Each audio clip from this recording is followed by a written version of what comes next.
welcome to those who are joining. Thank you very much for taking the time for joining our capacity building seminar today. So we're very happy to be organizing the seminar together with the Ministry of High-Tech Industry, building on the previous work that we've done in Armenia. So today we will be looking at state support programs for the high-tech sector, for innovation-led growth, and also the role of the diaspora in accelerating the innovation-led growth. So I won't speak too much. I will let my colleagues speak and take over. Just before we start, I wanted to mention a few housekeeping rules. So this meeting will be recorded and will be available for sharing after the meeting. So please feel free to reach out to me. I will share my contact details in the chat. So I see we're already quite a few with that. And without further ado, I would like to hand the floor over to my colleague Anders Jonsson, Chief of Innovation Policies Development Section here at UNECE, to say a few introductory words from our side. Anders, please, over to you. Thank you, Emanuela. I will try to be brief, even though many people here know that that is not always too easy for me. But it's a pleasure to be here. I'd like to welcome everyone and thank you for joining. And I very much look forward to this seminar, and also in particular thank the Ministry for their continuous cooperation and for co-organizing this event. As Manuela said, I'm the chief of the innovation section, and I was the one who also tried to really get started the regional project under which this falls, which is a project funded by the government of Sweden, and also ETIN, which is our ECE Transformative Innovation Network, that we would like to put into practice and ensure more and more synergies in our work with Armenia and also with the region. We have also, under this project, done a second review of Armenia. We did the first one, I think it was in 2014, if I'm not mistaken, that we published, I think, about a year and a half ago. And this is part of the capacity building that we're doing to follow up on it.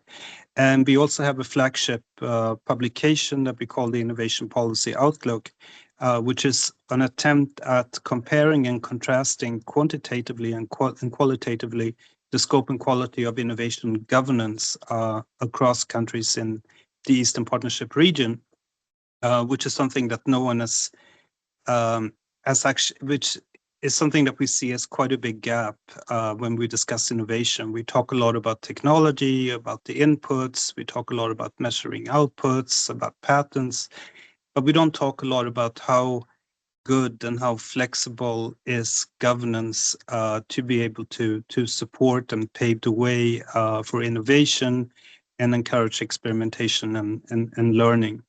So I think that's one point that we try to explore in all of the activities that we do in this project and also in ETIN, and that would be great to explore also on a more granular level in this session. So today's dialogue, to my mind, it brings together a couple of different aspects. One is the potential and the importance of foreign direct investment.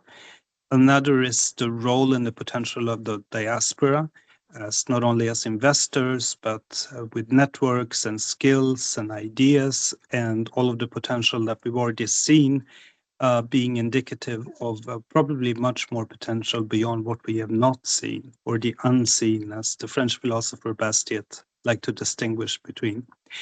Another is the role of governance in driving transformative innovation, and in particular, as it relates to direct support mechanisms such as incubators and the measures that are taken to subsidize or to enable diaspora integration.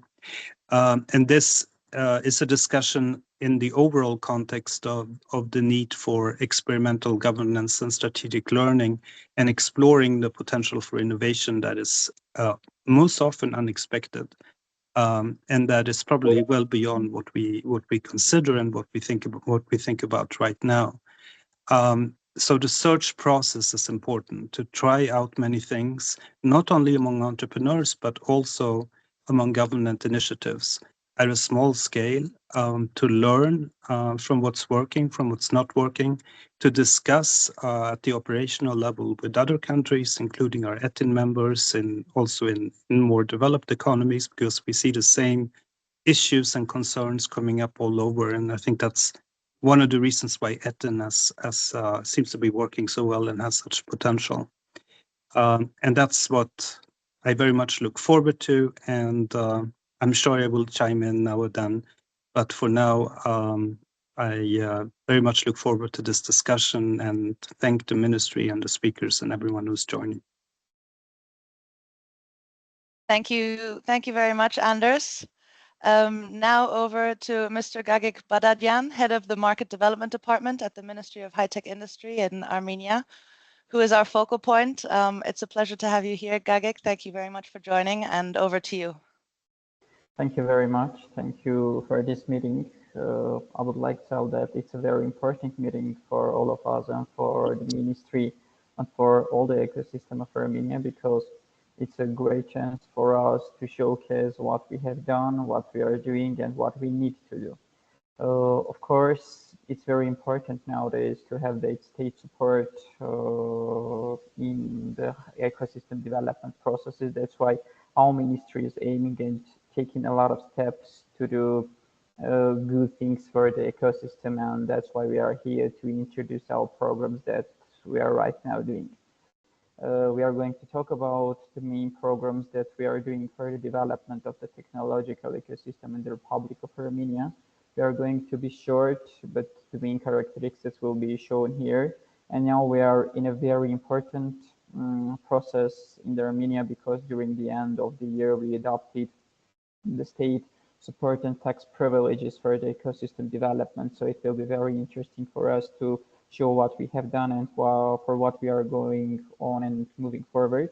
So not only showing, but it will be very important for us to hear opinions from you and hear recommendations from you, because they will be very great for us, because we are in the process for implementing the law that we have already adopted in the end of the 2024. So it's very nice for me to meet you. Our team members from all the ministry are very open to hear and, of course, to make discussion with you. Thank you very much. Thank you very much, Gagik, for that great introduction. And just to latch on what you said at the end, indeed, we hope for an interactive discussion. So we do welcome questions, feedback, comments from the floor. The person who will be managing this process is Mr. Alexander V. Gevorkian, who we have had the pleasure of working with for a while now, in part on our work with Armenia. And he is professor at St. John's University in the US. So he's currently based in New York. So we're especially grateful for you joining at such an early hour, Alec. It's very much appreciated. So I'll hand over to you for the discussions. Okay, thank you, Emanuela. Thank you, everyone. Welcome. Well, 8 a.m. is early, but it's okay. People wake up early. So would you like me to go to the presentation first? Invite the presenters? Is there someone specific? Herine is the speaker. Okay, yes. So we should start with that, because that will give us some idea of context before we can dive into questions. We brainstormed, I don't know, 15 or so questions, but hopefully all of them will be answered in the presentation. So Herine, let me introduce you. Herine Muradian, as Chief Specialist, Ecosystem Development Division, High-Tech Department, Ministry of High-Tech Industry of Armenia. The floor is yours.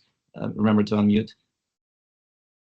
Hello, everyone. Thank you for this call and for this discussion. I'm going to represent the programs implemented by the Ministry of High-Tech Industry. So I would like to share my presentation with you.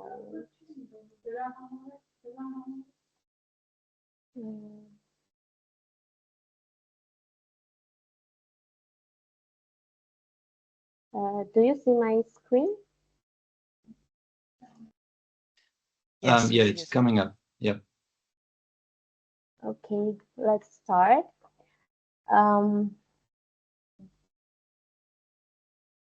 Our ministry's mission is to drive forward the future-ready economy by building strong foundations for high-tech innovation.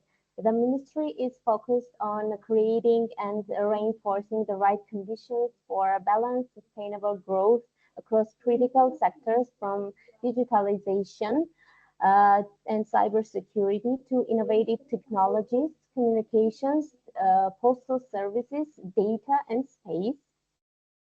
Um, in order to foster a startup ecosystem and the local startup support, our ministry is implementing several grant programs, one of which is from idea to business program.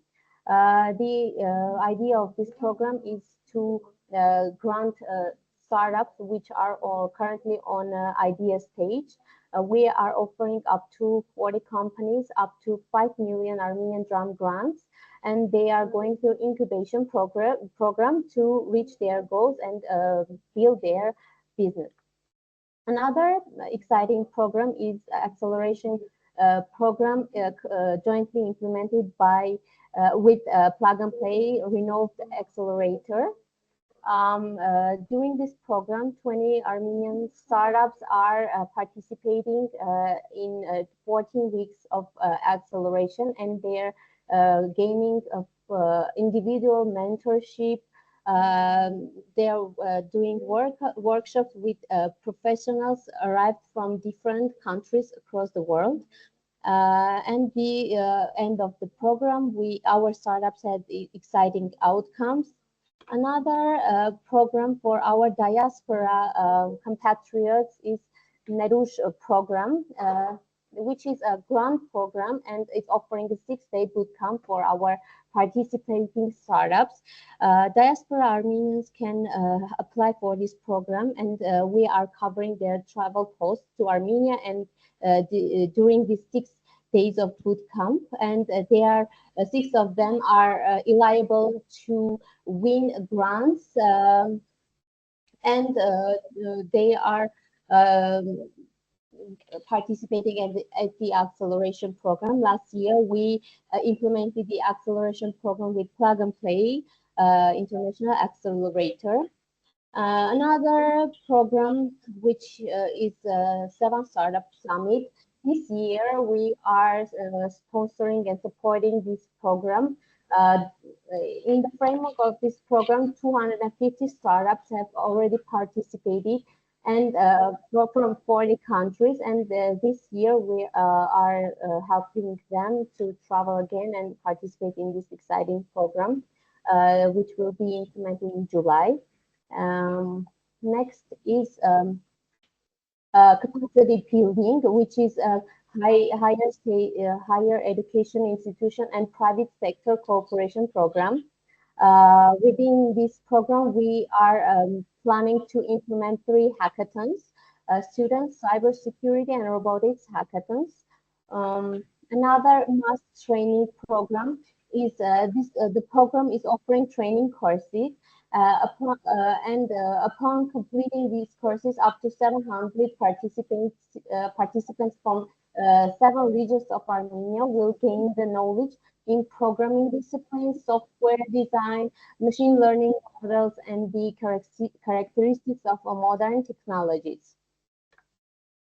Our ministry is also serving as a bridge for Armenian companies with international market, and we are helping them to participate in international expos.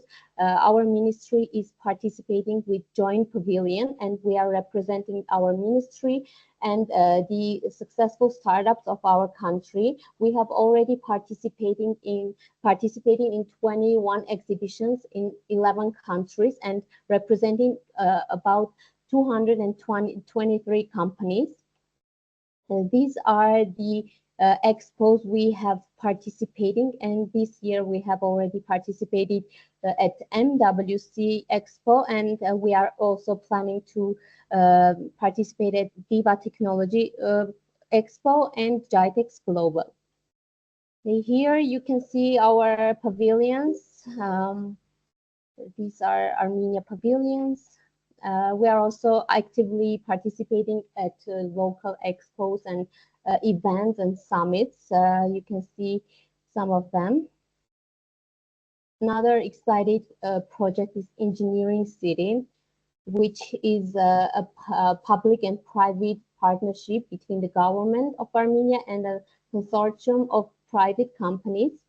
The government is providing land for engineering companies, and it's some kind of a cluster where engineering companies are together building an ecosystem.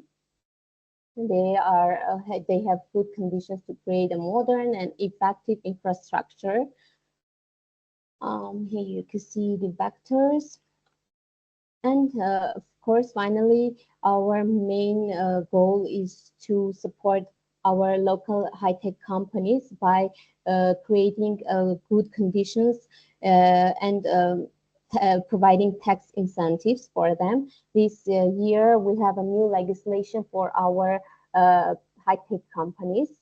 The goal is to create a high-tech, to create a good conditions for our companies and make them more competitive. This law has different factors, one of which is to support companies who hire professional migrants from different countries. We offer up to 60% of income tax refund for these companies, paid for the professional migrants to the state budget. The next one is we support companies who hire new employees, which are new to this sector. And when they hire this kind of people, we give 60% of income tax for new employees paid to the state budget. The state support money is calculated based on the income tax paid on the state budget. Another one is to support economic entities for training the personnel of their company, and we are offering the amount of 50% of income tax paid for trained employees' salaries. Also, we have reduced the turnover tax rate from 5 to 1%. And for R&D companies, we also reduced the income tax rate from 20% to 10%.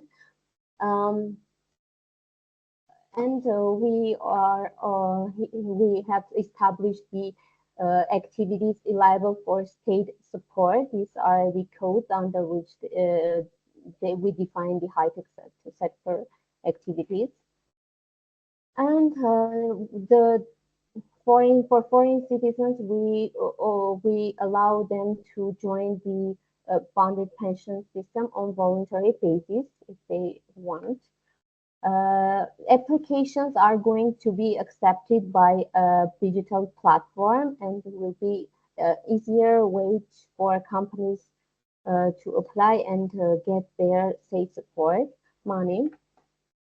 Thank you. Here are the brief presentation of our companies for our programs, and if you have questions, we are happy to answer. Thank you very much. Yes, this was brief but really complex, comprehensive, so very interesting. Then we turn to Dr. Sevak Hovhannisyan, partner at Civita in Armenia. Thank you, Alexander. Thank you, Emanuela, for inviting for this very interesting and important discussion.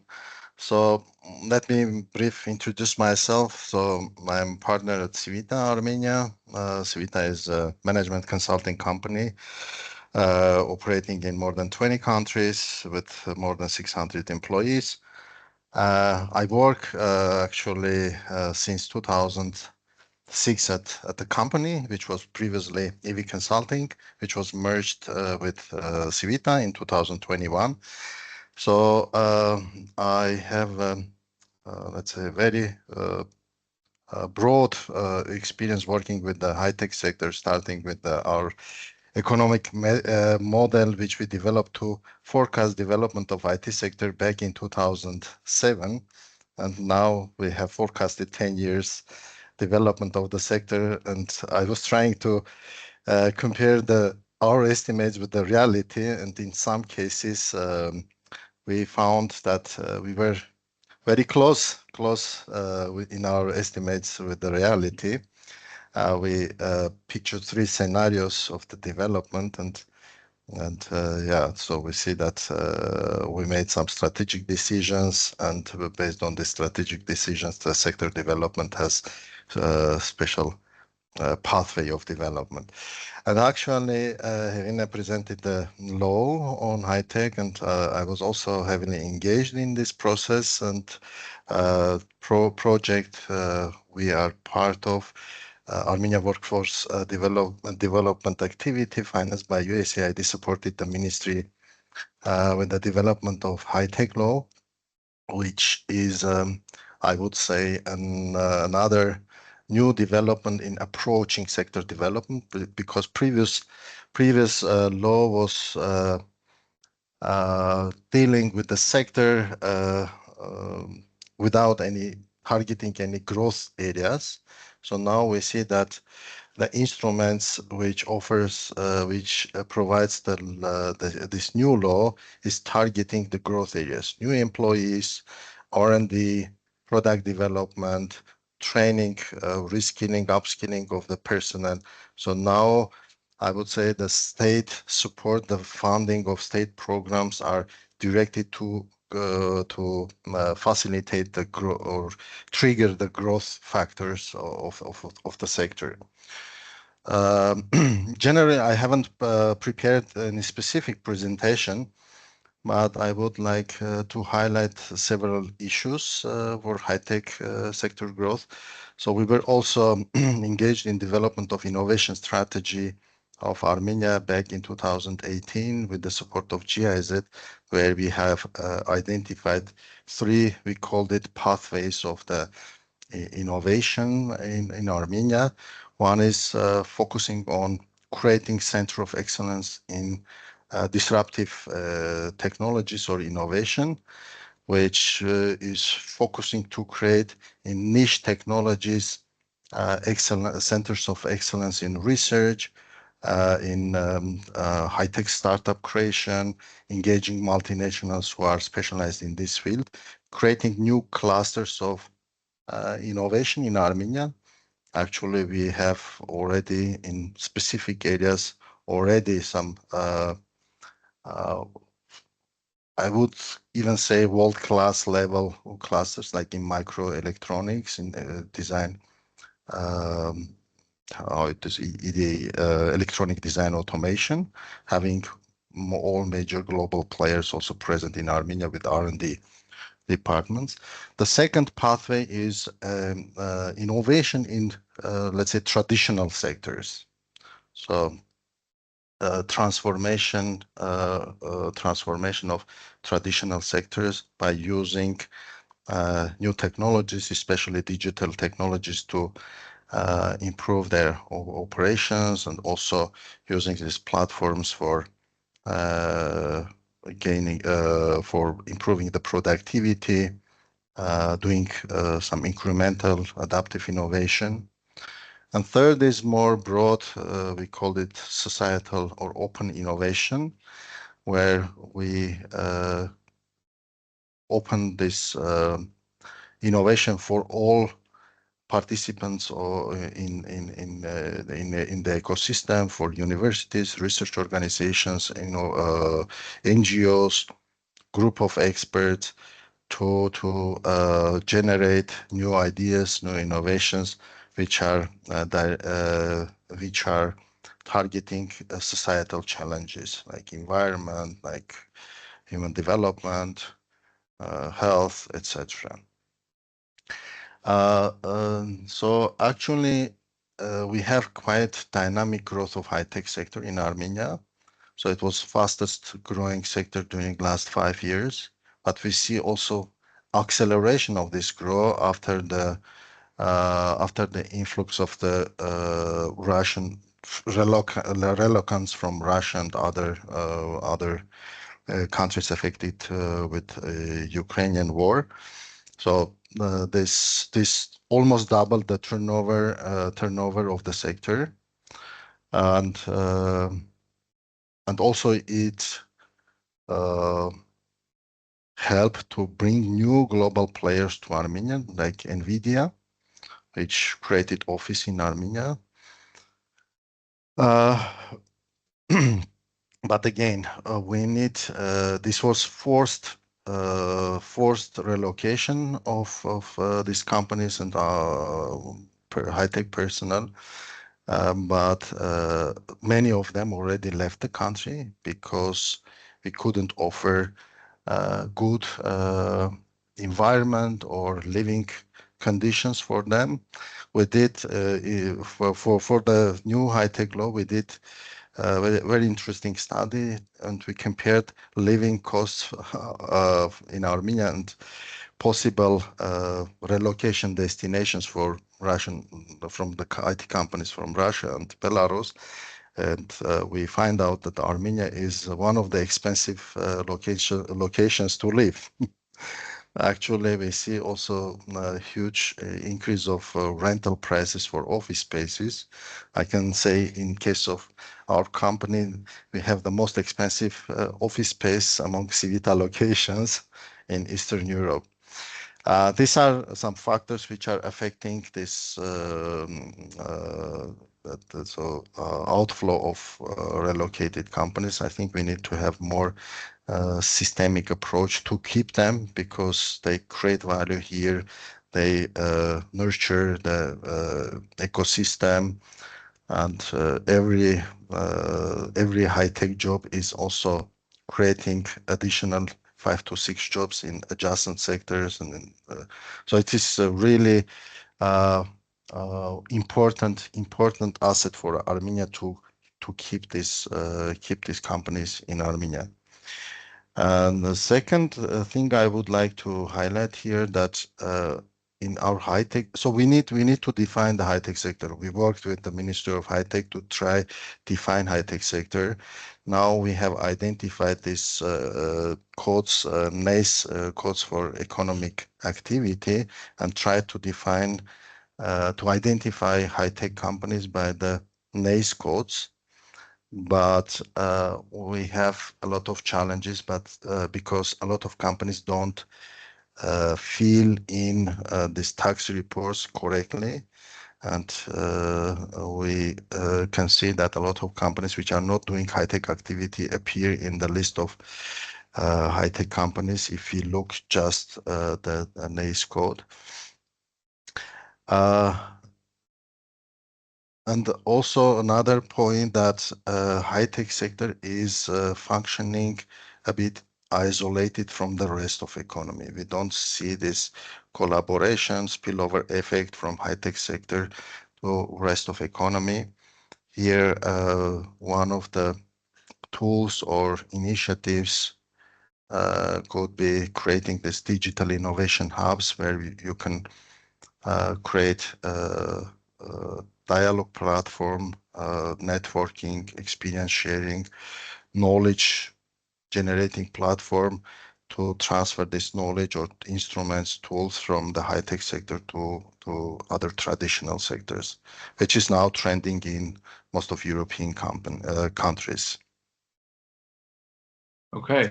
So this like short as introductory. I'm really glad to participate in discussion and answer the questions. Well, first, it seems like you have more to tell us. So we'll try to figure out some time for that, because I also, in second, in your remarks, you answered some of the questions that we've already prepared and had in mind. So we have to work on that. But in the interest of time, I'd like to move on to our next presenter, Mr. Jakob Lindvall, CEO and advisor at UNECE Innovation in Sweden, who has sort of international experience integrating or working with high-tech sector development, including in parts of former socialist economies. So Jakob, the floor is yours. Thank you very much for inviting me. So as you said, my name is Jakob Lindvall, or you can call me Jacob. Maybe that's easier to remember. I consider myself being a mix between practitioner and in the policy sphere, because my background is been working as a manager in large international companies as well as several startups.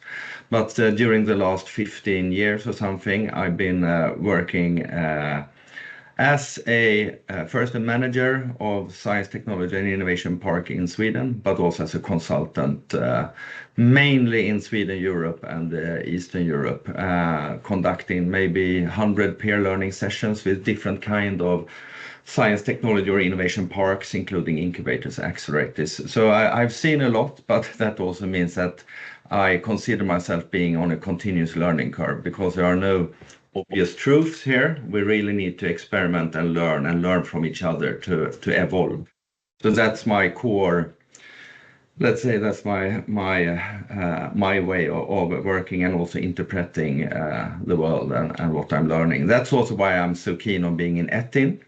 So I've been also a very happy co-creator within the ETIN network. I strongly encourage you to be a part of that, because that's a very open network where we really try to explore challenges and best practices and do a lot of learning sessions. So what I would like to do here is to lay a kind of foundation for my reasoning, and that could be maybe some kind of start. So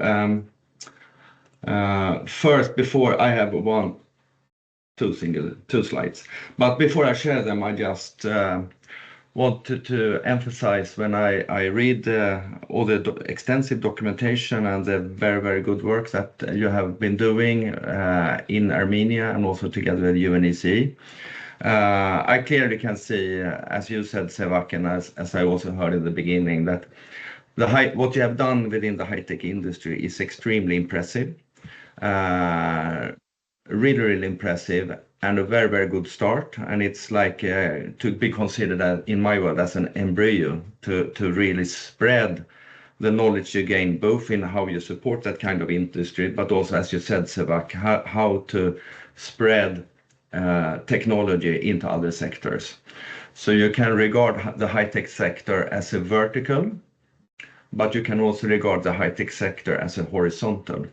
And I believe regard high-tech sector as a horizontal is a very good mental model, because that makes the high-tech sector not being important for itself. It could also be a lever for developing other verticals within your country. So I think that's a very important mental model, so to speak. And I will show you one slide then as a starter and appetizer.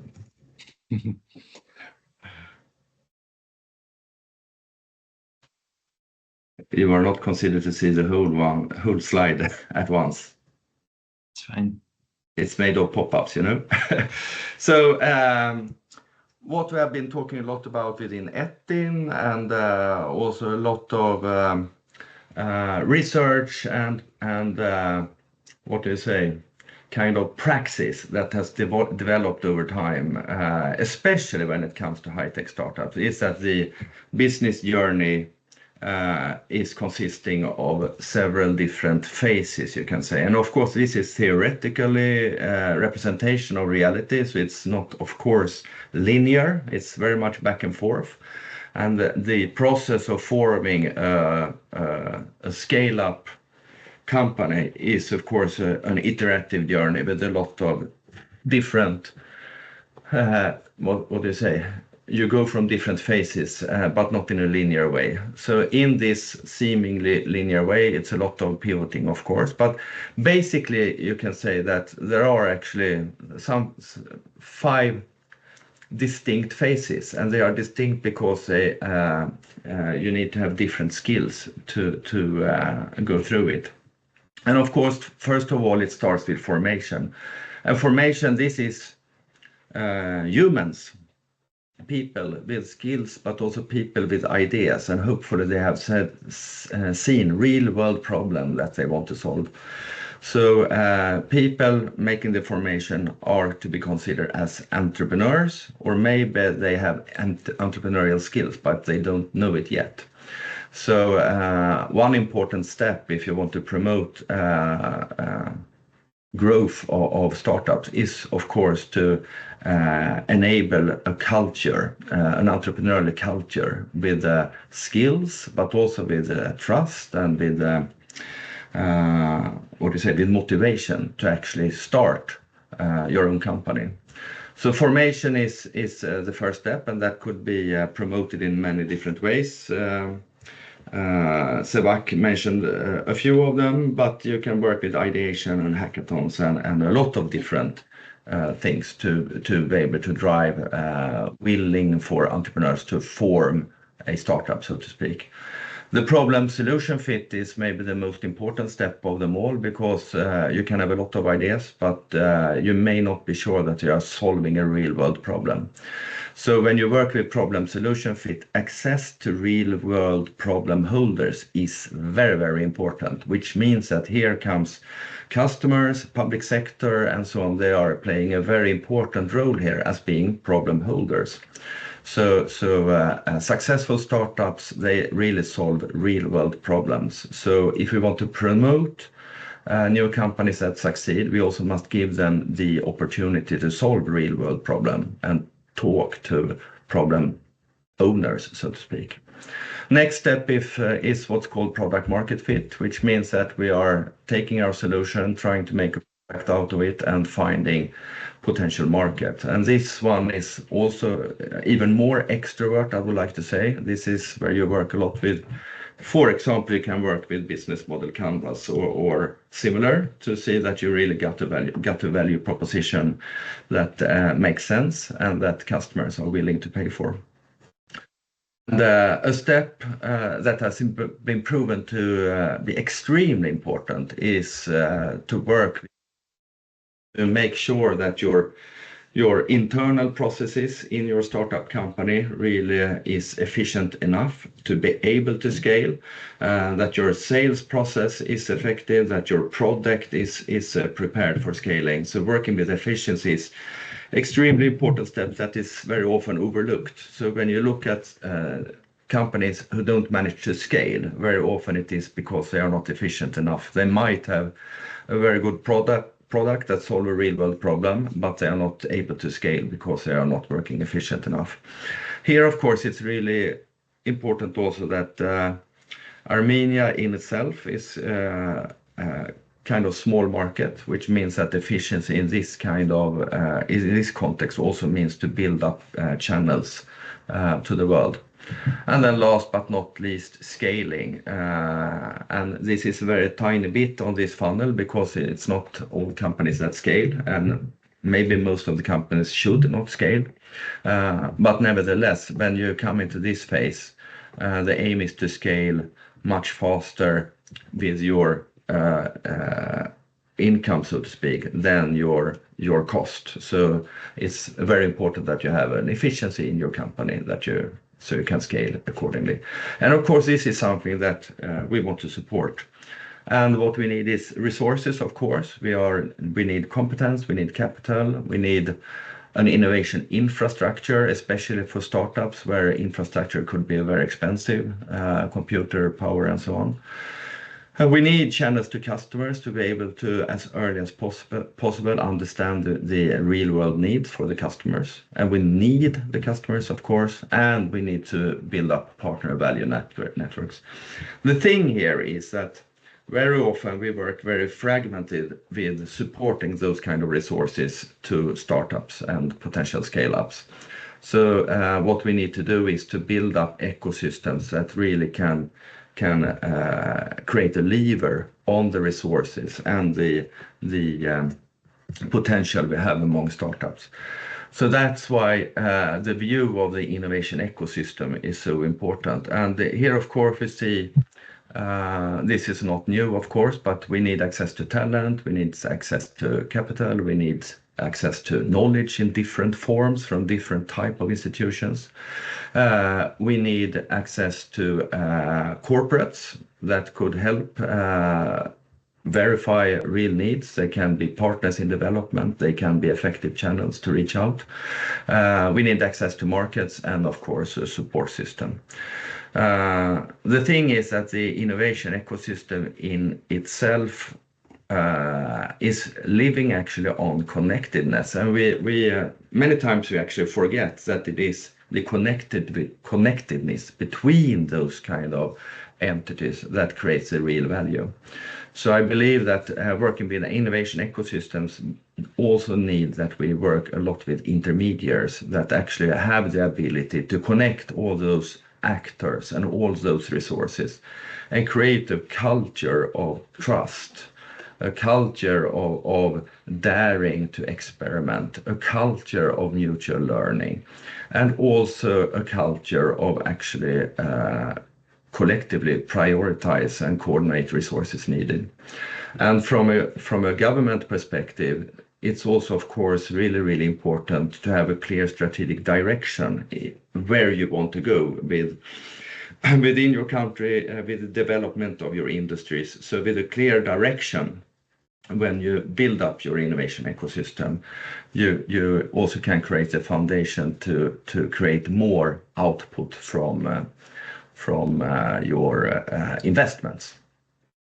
So what you do have that is an asset that is, I guess maybe it's one of the most, you have the biggest diaspora in the world, I guess, as far as I read, with respect to the people living in Armenia. I think that is very much an asset here, because within your diaspora, you can find all those entities that you actually need to your innovation ecosystem.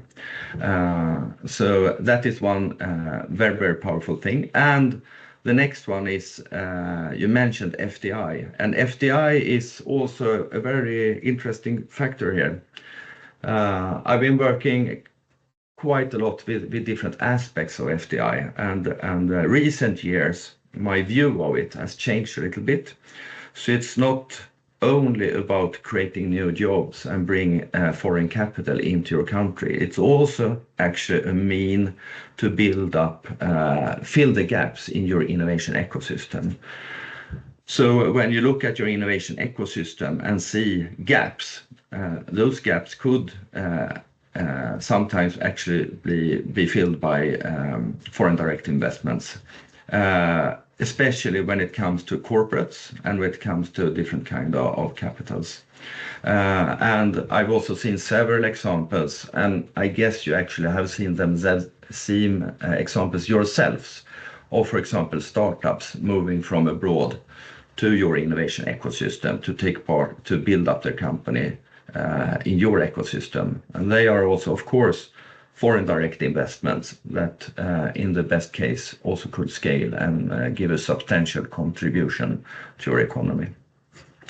So that's basically the model I would like to share. Okay. All right.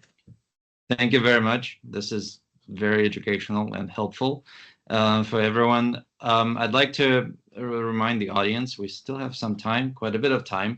So if you have any questions, please feel free to post them in the chat. I don't know if, yeah, there's an option to raise your hand.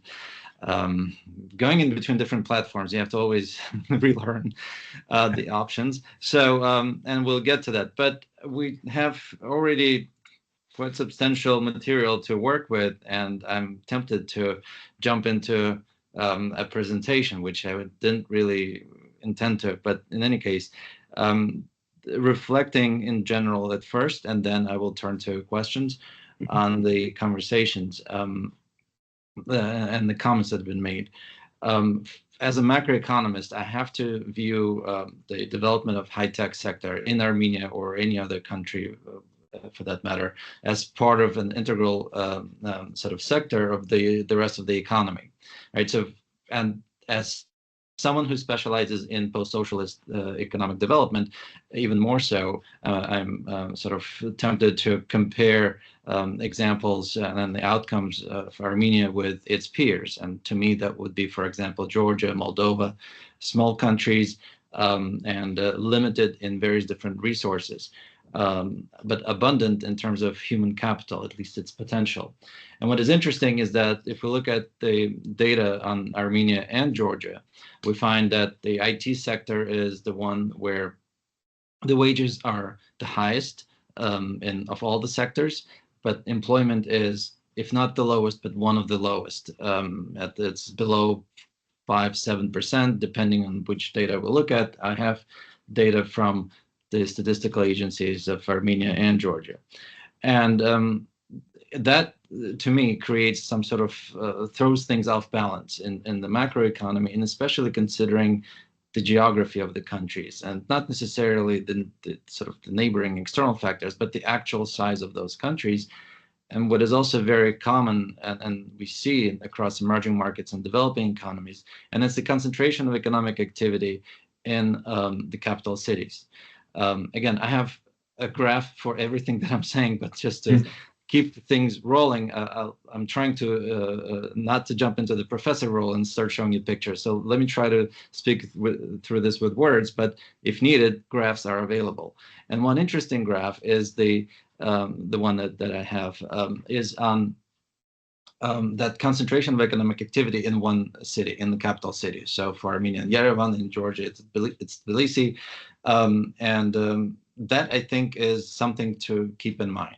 Okay, and as we design policies, as we design different approaches, because the stability, economic stability of any economy is only as good as the rest of the entire economy. Sort of, if it's concentrated all in one center, then it's, many of us are these days financially literate. We heard something about diversifying your portfolio. So essentially keeping everything in just one basket, and one day small, it doesn't really matter where the sort of the pressure would come, but there's a risk that it may collapse. Sevak mentioned something that is extremely important, and that is, and again, there's data on that, and that is the changes in the IT sector's profile since 2022 in Armenia. This is where I think it would be interesting. So I'll mention this, and I would like for everyone to think about this. It'd be interesting maybe if someone could comment on the sort of the organic growth and sector characteristics specific to Armenia, and that was brought in, and sort of the potential opportunities, but also risk challenges, right? If sort of there's departure of that factor. And lastly, I see already there's a question, then there's a hand raise. So lastly, in terms of my comments on the diaspora, because that happens to be also one of my areas of specialization, we see from across the world, and generally I try to learn from most unusual examples. My favorite is Ireland, and that is where there's been most successful sort of effort in what we are thinking, have in our mind, but we call it different ways, sort of tapping the potential and engaging diaspora and things like that. But in terms of tax incentives, in terms of living conditions, also was mentioned earlier, that would be offered to those potential expatriates. Those simple factors are very important. And what Ireland managed was it managed to engage through different vehicles. Most popular and famous would be the Ireland Investment Fund, right? Ireland was also the first country to actually issue a diaspora bond, but that's a separate topic, and I'm not suggesting Armenia does that. Then another thing was inviting the tech sector into Ireland, was also through an ability to basically reach out to diaspora directly. And what this means is basically rolling up sleeves and diving into the very busy and complex character and of diversity of diaspora, and trying to understand each member. So you've heard from Jakob the general view of what the world sees Armenian diaspora. And that is why when we talk about FDI, I think Sevak might be more familiar with that number from the past. It was estimated that close to 60 or so % of FDI was actually diaspora driven. The question is how to sustain that and to continue with that. Okay, those are my remarks. Again, I have a chart for all of these. And just to maybe top off, I forgot to mention that last year I did a diaspora survey specifically focusing on Armenia and specifically on the topic of connecting with economic development. Among many questions, one was about a possibility of some type of an investment fund or that type of financial participation on behalf of diaspora and areas of investment. And so 3 key areas came up, and that was, the first was defense sector for obvious reasons, then the education, and then the high-tech sector. Okay, so now on to questions. Gagik has a hand raised, maybe as an initial reaction. Yes, I would like to make some kind of reaction to the points that you have already stated, especially about the disproportionate development and other things in the case of Armenia. Of course, I'm also an economist and PhD in economics, and my topic thesis was with the disproportionate territorial development with Armenia, and really we have that problem in Armenia. And when coming this question from the side of high-tech sector, the thing is that the main idea is to implement high technologies in almost every activity sector. So we want to help other sectors, giving them high-tech opportunities to develop. So developing the high-tech sector, giving priority, giving privileges, giving tax initiatives is to give them opportunity to develop other sectors too. Especially in Armenia, the economy is based on industry, especially on mining. It's a very crucial problem to give the energy solutions, to give agriculture development and other things. So the main idea is to develop all these technologies. That's why the new system for the taxation is about giving the main point on R&D, research and development. That's why mainly the privilege is going to the companies which are developing and doing R&D. So the main idea was that. At the same time, doing some other programs in ministry, we're also trying to bring that disproportionate territorial development, doing it some kind of balance. For example, one of the programs, mass trainings, my teammate Erin already interested, we have a program that we are doing in regions. For example, yearly, for this year, we are preparing, we have 10 regions in Armenia, and for 7 regions, we are doing trainings for youth. So they can get training, get new knowledge, and become sector players. At the same time, there is a tendency in Armenia that a lot of high-tech companies bringing their branches outside of Yerevan. So it's a new culture in Armenia. So some kind of from the side of high-tech industry, we are really trying to create initiatives also to solve that problem. So it's very important that, of course, we take it into account. And of course, we have another ministry in Armenia which is specialized for that question. So some kind of our ministry trying to help all the other sectors to develop and bring the overall economic development for Armenia, because we are a small country, market is very small. So high-tech development is not only promoting the small economy development and becoming it more sustainable, becoming more effective. At the same time, it's giving a chance to export high-tech products.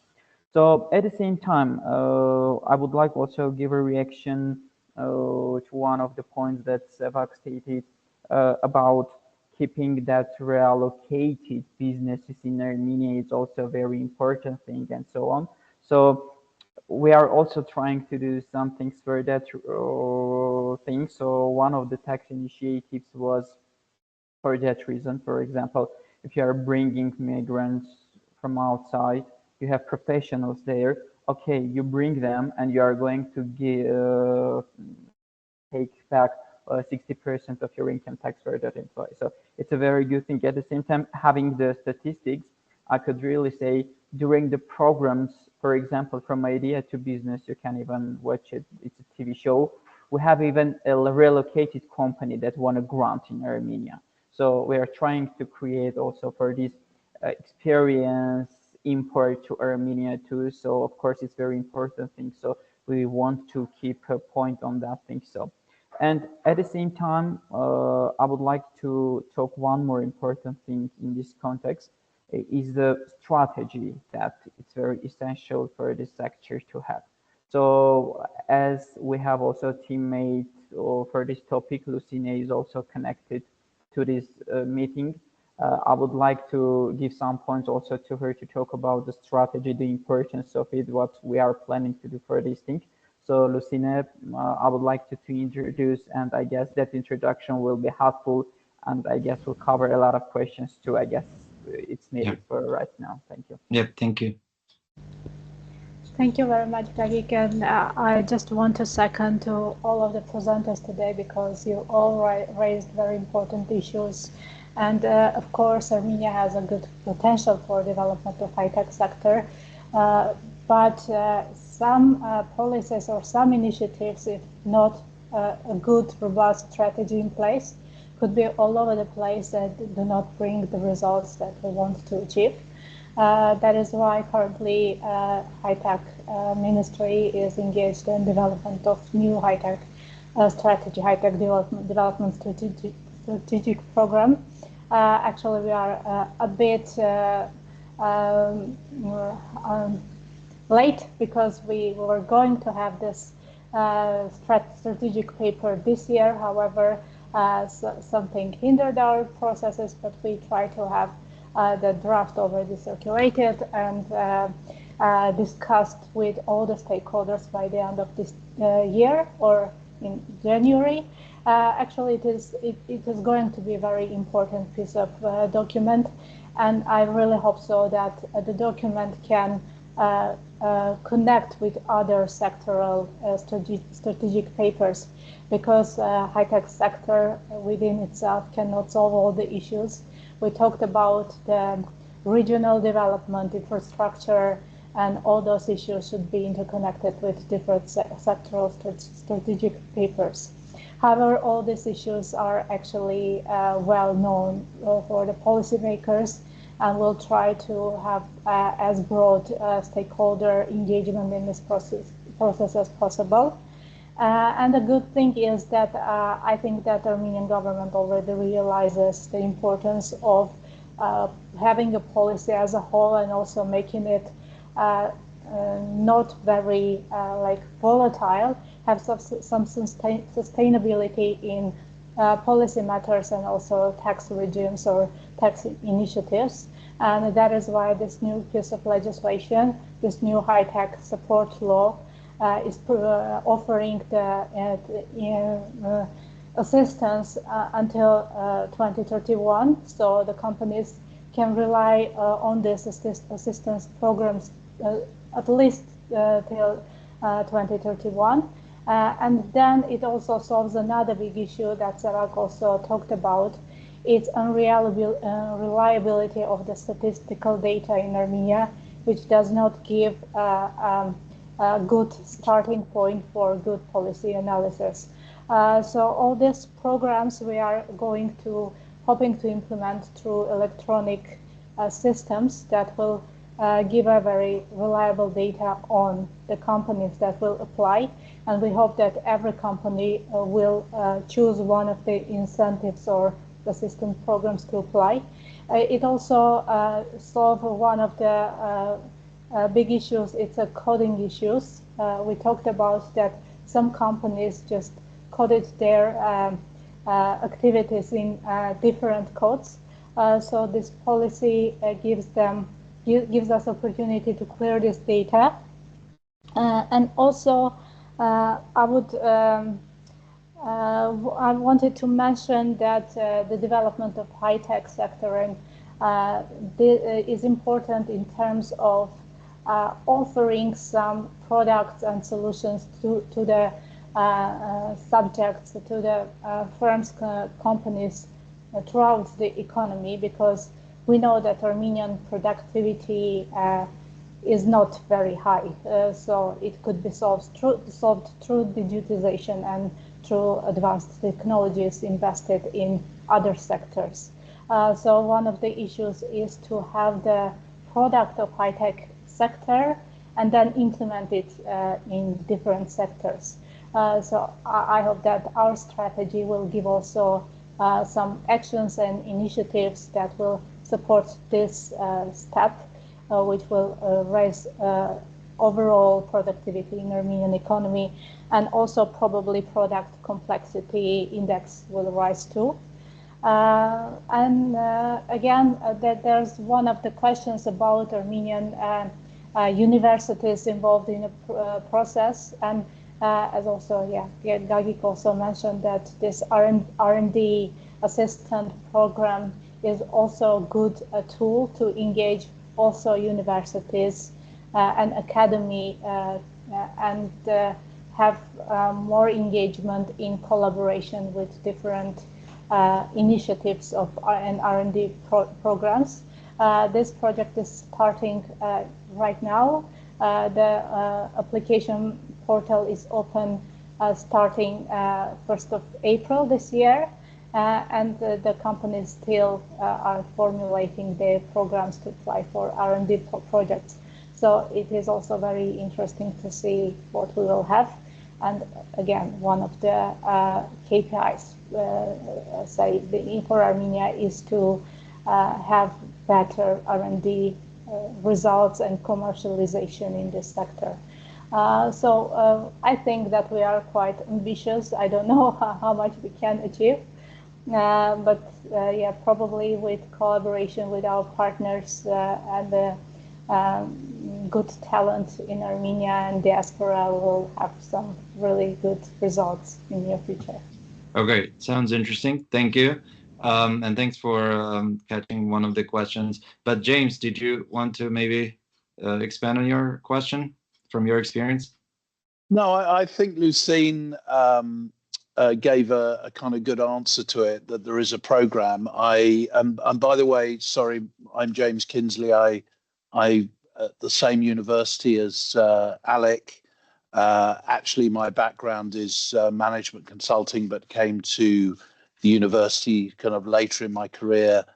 I actually, about 15 months ago, set up a incubator, a venture and innovation center, as we call it, at the university. And I've been lucky enough, and we support both students and also faculty. And I've been lucky enough to, quite early on in us setting up the VIC, as we call it, become involved in a US federal program called ICORE, Innovation Core, whose ethos is to, and I'm literally quoting, to get the professors out of the laboratory, because it's it's a bit of a generalization and stereotype, but the idea is that faculty are only interested in publishing and citations, and therefore they need a bit of a kind of push to get out there into the market and understand the problem solution fit, the product market fit, as Jakob so kind of clearly defined. And this program that comes from the National Science Foundation, I believe, is an incredibly impressive, particularly given it came out of the federal government here, program that has spawned quite a lot of high tech, amongst other innovations, and it creates they've created ready-made pathway which comes with grants, but it's basically a training program for professors and their doctoral students or master's students to help them with commercialization of their innovations. And I think it's a very good model. It's worth having a look at. Obviously, I don't know the detail of what you're doing at a university level. I did a quick ChatGPT search earlier and discovered there's about 60 universities in Armenia. And of those, I believe there's up to 7 equivalent kind of organizations to the one I set up, the VIC. That's obviously an area to focus on developing as well. Because if you don't have within the university a kind of hub like we're trying to set up here, then there's nowhere for these sort of ideas and innovations to easily get out of the university. So that's really my 5 cents for today. Yep, thank you. Jakob, go ahead. Jakob? Sorry, here I am. Just want to build upon what James just said, that in order to create connectiveness in the innovation ecosystem, you need intermediaries, and the parks clusters, they are all intermediaries that actually can create this glue among all those actors in the innovation ecosystem. So I strongly support, James, what you're saying, but also that it's important to connect on a national and also international level, so we really get the connectedness between actors. What I've seen this sort of work, and I would be curious if colleagues in Armenia might be able to comment. I would like to comment on this, but there's quite a bit of interaction in between the academic side and the practical side. So we have, because James and I work in the same university, I see a lot of business leaders come in, or just entrepreneurs, in general, people out in the field, connecting with students, connecting with these ideas, and they develop joint projects together. I understand that we do pay attention a lot in terms of, in general, we our society these days pays attention to coding and hackathons when we think about IT, but that's not necessarily innovation, right? So there's much more that transpires when there are these real connections are established. Sevak, you have a comment? Actually, we have in Armenia good examples of this type of collaboration or cluster initiatives, like the ministry presented Engineering City, which is great example of this kind of collaboration when the private sector, academia, state, multinational companies, the core of, I would say, the initiator of this Engineering City was National Instruments from US. So this is this presents the very, very good example of how we can create, nurture new cluster or center of excellence in some specific technology area, where the knowledge is shared, where the facilities are shared, where the experience is shared. And another good example is TUMO or GTC, VTC, regional clusters which are created. Actually, the initiative was creating a hub of educational hub where you can locate also companies which are getting closer to educational programs, to people. Actually, for the high-tech sector, the key is the talent, and all these companies which started their operation in Armenia, they started with investment in education. So here, could you define TUMO describe TUMO for the audience, because I'm not sure everyone is familiar. TUMO is another excellent initiative. Again, initiated by Diaspora Armenian. Actually, you mentioned we did a lot of interesting studies on diaspora engagement in Armenia, and in like 15 years ago, we tried to understand the role of diaspora in foreign direct investment in Armenia. We estimated that 70% of the FDI investments have been done directly by diaspora and Armenian, or have been facilitated by them. For example, all these multinationals which have started their operation in Armenia, Coca-Cola, HSBC, Marriott, all have some ties with diaspora Armenians, Frank Muller, etc. So in every international business, you could find the shadow or some face of a diaspora Armenian. So Tumo is an interesting initiative. So it was initiated by Sam Samuelian, who had a high-tech business in US in the field of electronics. He created a company which has R&D center in Armenia, and then they sold this business and started to invest in education. So Tumo, they started with this Tumo Center in Yerevan, which is providing learning environment for teenagers from 12 to 14 years. And they were focusing on new creative ways of delivering knowledge to people. So they are combining the core knowledge with entertainment, etc.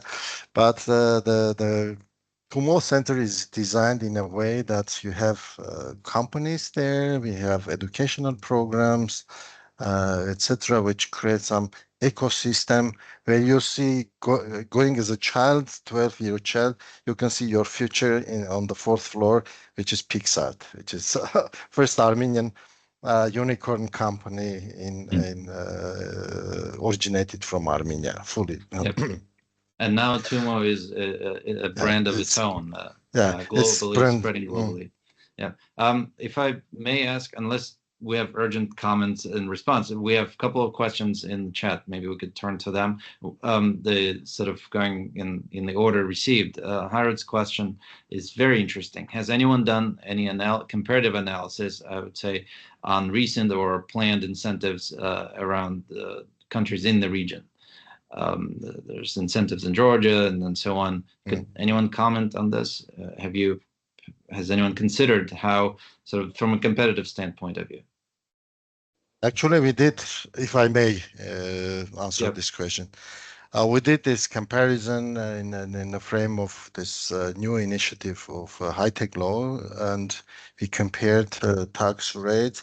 So we see now, I think this competition offering more and more privileged tax regimes to foreign high-tech companies or IT companies started with the war.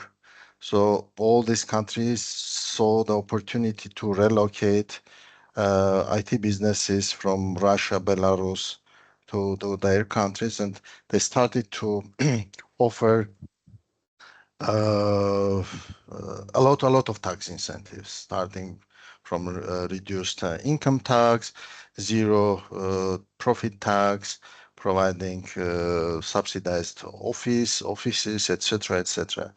But I think this only tax incentive is not enough, because you need to have ecosystem which is attractive for high-tech businesses. So especially for high-tech businesses which are high value creating industry, so they can optimize the costs. What they need access to talent. They need also to keep this talent in the location they are operate. For example, people who relocated to Armenia, most of them are living Armenia not for tax reasons nor cost reasons, but they are living because they want to have better living conditions, better ecosystem for their family to live and grow. So few years ago, or maybe a decade ago, we did interesting study to understand what are the reasons that diaspora would relocate to diaspora Armenians to relocate to Armenia. We find out very interesting critical insights that Armenia was considered as a very safe place to grow family for children, very safe to send children at school. So I think this is not only tax incentives are important, even is of second importance, but it is very important how your ecosystem is working, including also physical infrastructure, quality of energy supply, quality of internet supply, etc., etc. Cost could be optimized. Yeah, absolutely agree. And we can borrow from this field of urban economics, which basically says that it's the amenities, it's in simple words, how one feels being in a certain geographic location. And that includes everything from the air they breathe to the job opportunities, career growth. But also, I think in the case of Armenia, it is critical for sort of, if we're talking about expatriates or workers from abroad, is the idea of how they see themselves integrating into the society, right? Into the that is sort of the truth of our time. Are there any Alex, reactions?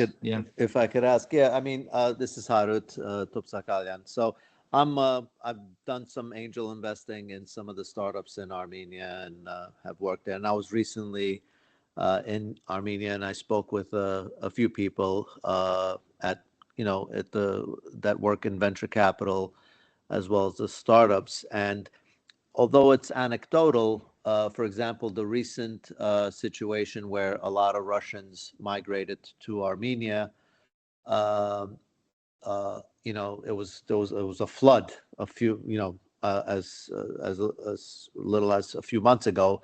A lot of those have left.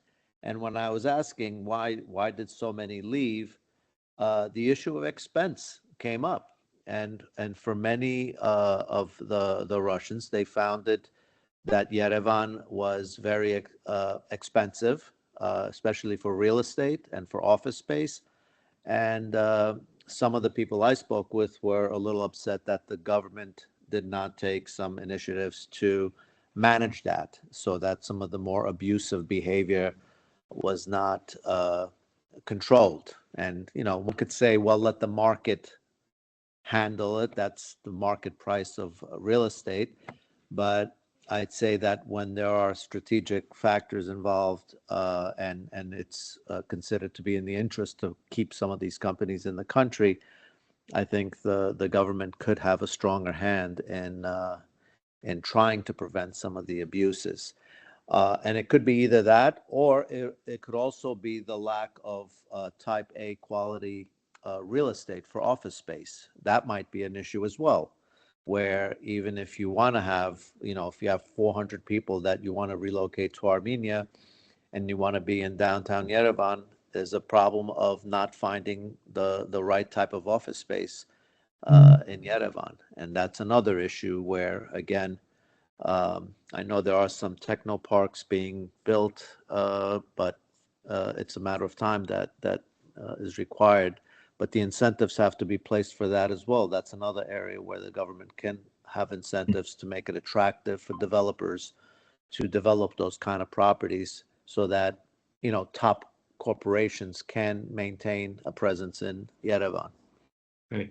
Thank you, Howard. So connecting with that, and on to Kevork's question in the chat as well, but I'm also cognizant of the fact that I need to keep things moving as a moderator, and to give an opportunity to our colleagues from the ministry also to chime in. Let me try to combine a couple of thoughts into one question.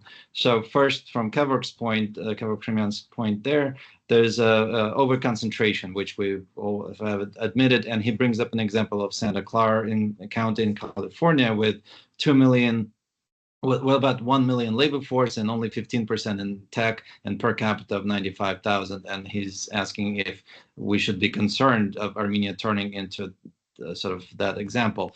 In other words, having a highly sort of affluent Yerevan center, and then the rest of the country.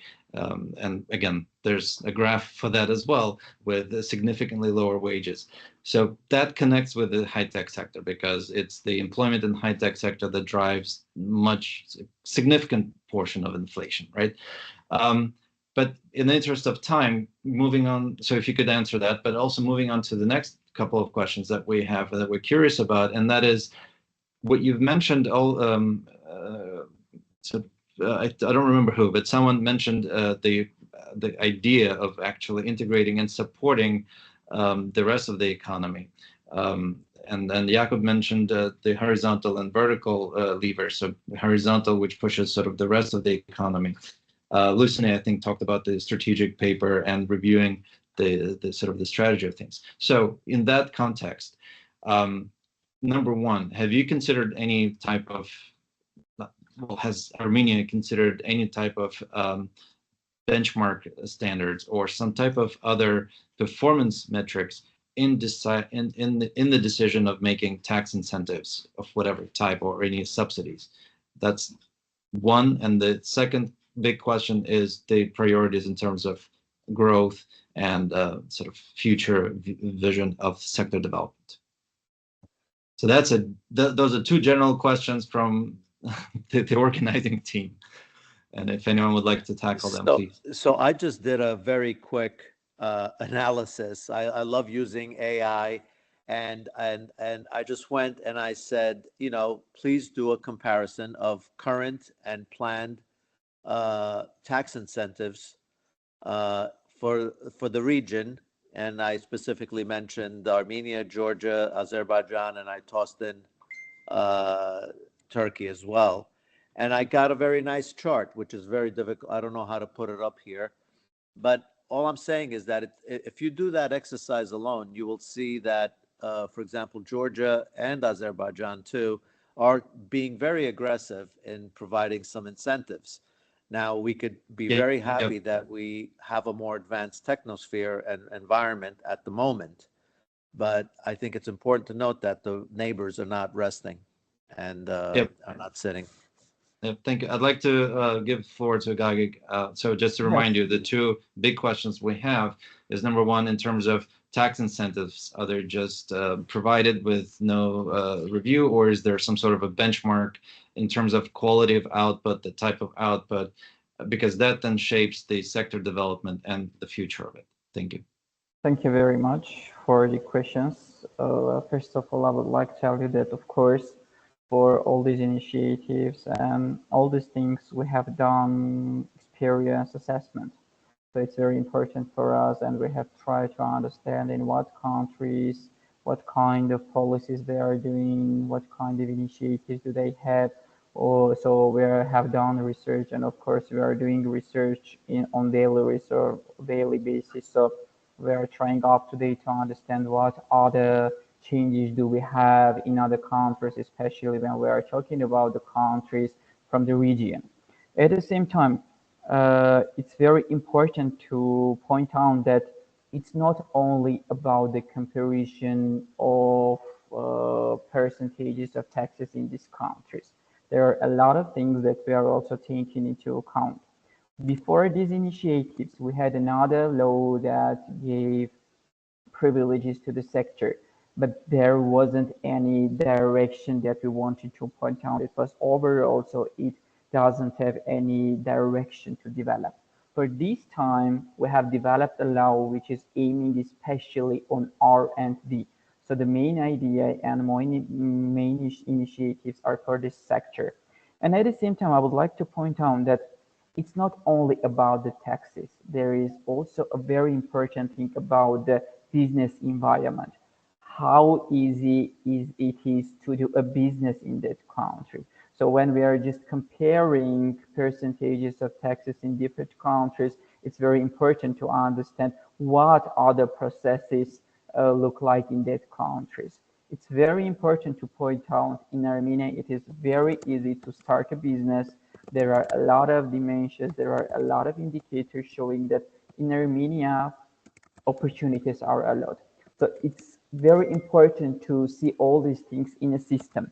So overall, the answer is that, of course, we have done a benchmark. We are doing a benchmark up to date, and every time we are trying to compare our results, our decisions to the other countries' policy decisions. And at the same time, my teammate talked about the strategy development, and now we are going one step forward, because having all these initiatives is becoming very important to give them main idea, to have a vision and go to the further them. So that's why we're always pointing out the systematic approach, all these things, and we have trying to be very systematic. That's why, and all these meetings, all these presentations, and all these ideas are very important for us. And all our team is taking points. And of course, we will watch around all this meeting once again to try to take the most important parts of it. So we are trying to keep the experience, but at the same time, it's an policy. So that's why there is a part of decision, and it's not about always comparison. So that is the main idea. And I guess the main two questions were answered with this full answer, I hope. If anything else I can add. Yeah, thank you. Savak, do you have a response?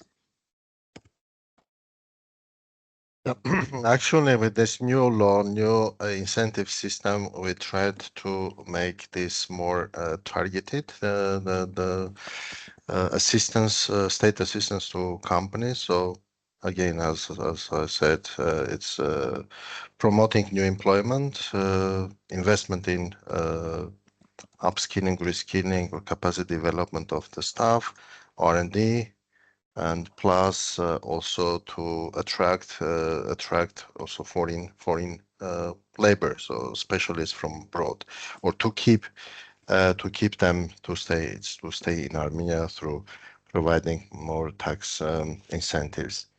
But in generally, I agree that we are missing this strategic framework, the vision, holistic vision, and also priorities for the government to support or to facilitate growth of the sector. The major issue in Armenia is lack of this monitoring and evaluation framework. So in most of cases, the strategies, programs doesn't have embedded monitoring and properly designed and implemented monitoring and evaluation system. So you cannot understand if your actions or initiatives, programs have delivered the result, or the result which we see in the sector, the development in the sector can be attributed to the actions of the government, because it is not clear if the growth of the high-tech sector is due to the tax incentives or initiatives of the government, or it is organic growth of the sector, or is driven by external positive factors. So actually, we are currently working on the entrepreneurship strategy for the Ministry of Economy, and we are also trying to embed qualitative dimensions in the state support programs. Like we are the core of promoting business activity in Armenia should be focusing on productivity, on the competitiveness, increasing competitiveness of the economic units, but also with the new approach of this entrepreneurship strategy, we try to embed also qualitative factors of the growth, like sustainability, resilience of business, innovativeness, inclusiveness, which means that also with state programs, incentives, we encourage companies to go to regions of Armenia. Yeah, that's all. Thank you.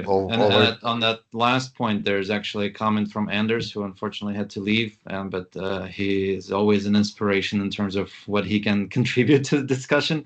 But it's on that, right? It's on, it might be important, he says, to think more about what kind of innovation takes place. So that's a phrase in itself. So what kind of growth, what type of sectors, what type of innovation evolves? And then why and how in rural versus urban areas there are these differences. But Savak, you've already sort of commented on that.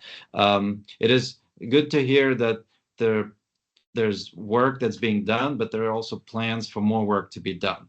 That's a sign of a healthy, functioning system, I think, because it comes from recognition of, okay, limitations, but if we sort of work on this, we can overcome that.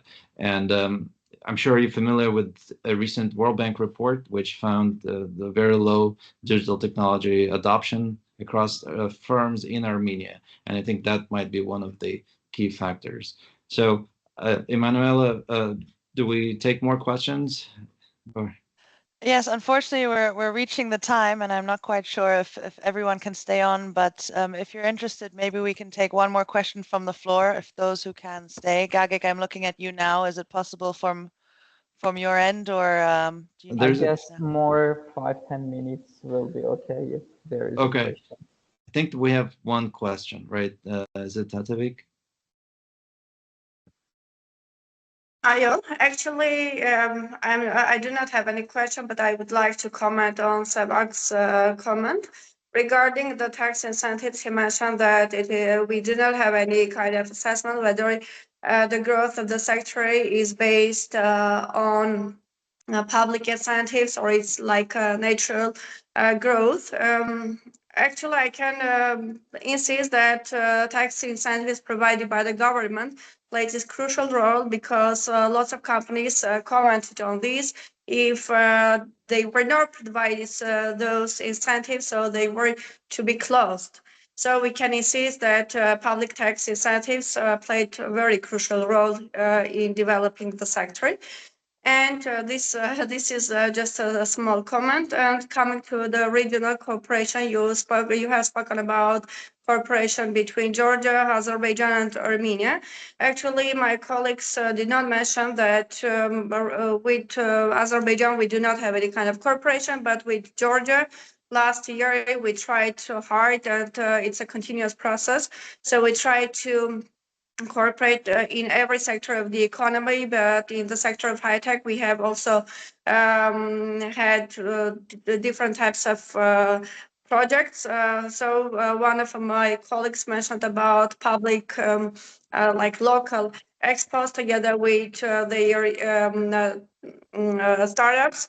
We presented our whole ecosystem, and this is an ongoing process. And also, coming to the point whether Armenia is an open country to host multinational companies, I can tell you for sure that Armenia is a very good place to do business. And if there are the different kinds of qualified companies, Armenian government is open to host them. This much. Thank you. Thank you. Yeah, I think on the regional question, it was more about comparative analysis in terms of who's offering what and more in a competitive sense. So thanks. On the tax incentives question, I just want to clarify again my point. When we talk about benchmarks in economic development, it is really what has been done across the world and the examples that Armenia likes to compare itself to. I will skip the country names, but essentially it's all about what we're producing, what the quality of that is, how marketable it is, and whether or not it can be if there's demand for that externally. Sort of that's the export driven. But in the case of Armenia, I think, and sort of that's kind of my view here is that most important focus should be on the developing internal market, because we're talking about sustainability, economic sustainability. If we're talking about the rural-urban divisions and all of that, just focusing on export is not sufficient, because what is known through the practice, economic practice, theory, whichever you take, it's only the export industries that gain from export. And then the big question is how the distribution of those gains takes place. And if within the corporate context, most of it just flows up to the top. So there's very little feedback and spillover, if you like, into the rest of the economy. This is why it's very important for all post-socialist economies really to focus not on necessarily export-led growth, but internally, developing internally consumer markets and so on. But that's just my opinion, which I'm throwing here on abusing my rights of moderator, because we need to conclude. So thank you very much, all the panelists. Emanuela, I'm passing it on to you. Yes, thank you. Thank you very much, Alec, and thank you very much to the speakers and participants for this engaging discussion. I think we heard a lot about the ongoing initiatives. Again, congratulations on the great efforts that you've been conducting under the ministry, also the efforts of developing the high-tech industry strategy. And yeah, we've identified also certain opportunities in which we could move forward to further support the innovation-led growth of Armenia. So I'm very excited that we had the opportunity to come together here, and it's always a good sign when the discussions run longer than planned. That means that there was a lot to discuss. So I think this is just the beginning of the further discussion that we can continue over the next months. Just to reiterate once more also what my colleague Anders said in the beginning, we are very eager to engage further on various of the topics that were mentioned. So not only do we aim to continue these seminar series, but also we're more than happy to support in the drafting and the development of the high-tech industry strategy, leveraging the ETIN network that has been mentioned quite a few times. And I'm looking here at our engaged members, such as Jakob. We're more than happy to provide our input. We're also planning a larger sub-regional program with Armenia and a few other countries where we will continue this work. So we're very much looking forward to engaging on that, where we will look more in depth into many of the aspects that have been mentioned today. And also more specifically under ETIN, if there's interest among the participants to continue the discussion on regional, rural, urban development, but also what we call place-based development, as well as strategic learning, monitoring, and evaluation. You're more than welcome to join. Please feel free to reach out, where we have a lot of policy discussions and exchanges around these topics. So because we also would like to not only talk the talk, but walk the walk, I would kindly ask you to take a few minutes to provide us your feedback on the discussion. As I mentioned, we're planning to organize follow-up discussions, so we really want to make sure that we can cover the topics that are most interesting to you. So those were the things that I needed to mention. But with that, thank you very much to Alec for moderating with so many speakers and great inputs from the participants. And thank you also to our speakers, Sevak, Jakob, Gagik, Luzin, and Hegine. It's been a pleasure. Thank you also for responding to the questions. And again, I really look forward to taking this forward, because I see that there's potential for more. So we look forward to reaching out again. We're all here to support, even without tough questions. That's important to remember. Thank you. That was a pleasure. Thank you. Thanks, everyone. Thank you very much. Thank you. Thank you. Bye-bye. Bye. Bye.